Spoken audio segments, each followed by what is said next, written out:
Hello guys, welcome back to my channel.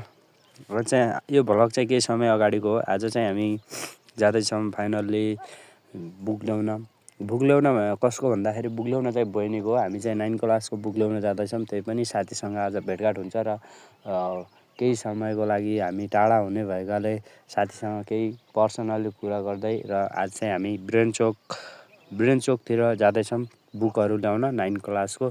त्यसपछि आजको mini vlog चाहिँ हाम्रो बुक ल्याउने सम्बन्धी हुनेछ गाइज। एन्ड हामी पुगिसकेका छौँ मङ्गलगढी जेब्रा क्रसिङ गरेर हामी चाहिँ ब्रेन चोक जान्छौँ। ब्रेन चोक गएर चाहिँ ब्रेन चोक हाम्रो पर्वत स्टेसनरी पसल नजिकै हामीले चाहिँ बुक ल्याउन जाने। पर्वत स्टेसनरी पसलमा हाम्रो स्कुलको बुक नेरामावि खजुराको बुकहरू चाहिँ त्यही पाउँछ। हामी चाहिँ फाइनल्ली ब्रेन चोक पुगिसकेका छौँ।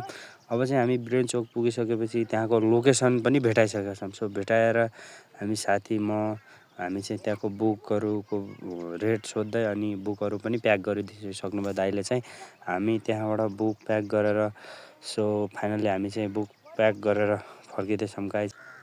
बुकहरू प्याक गरिसकेपछि हामी चाहिँ त्यहाँबाट पर्वत स्टेसनरी पसलबाट हामी साथी र म चाहिँ निक्लिसकेका छौँ गाइज। आज हाम्रो भेट चाहिँ धेरै लामो समयको लागि म चाहिँ कालीकोटतिर जाने भएको हुनाले चाहिँ यो भ्लगमा चाहिँ आज मिनी भ्लग साथी र एन्ड म चाहिँ आज बजारतिर आएको गाइज। अनि तपाईँहरूले पनि भिडियो हेरिँदै हुन्छ भने चाहिँ मन पऱ्यो भने कमेन्ट र लाइक गर्नु होला। युट्युबमा चाहिँ सब्सक्राइब पनि गर्नु होला। And by by guys. फिलहाल हाम्रो भ्लग सकिएको छ। And by guys.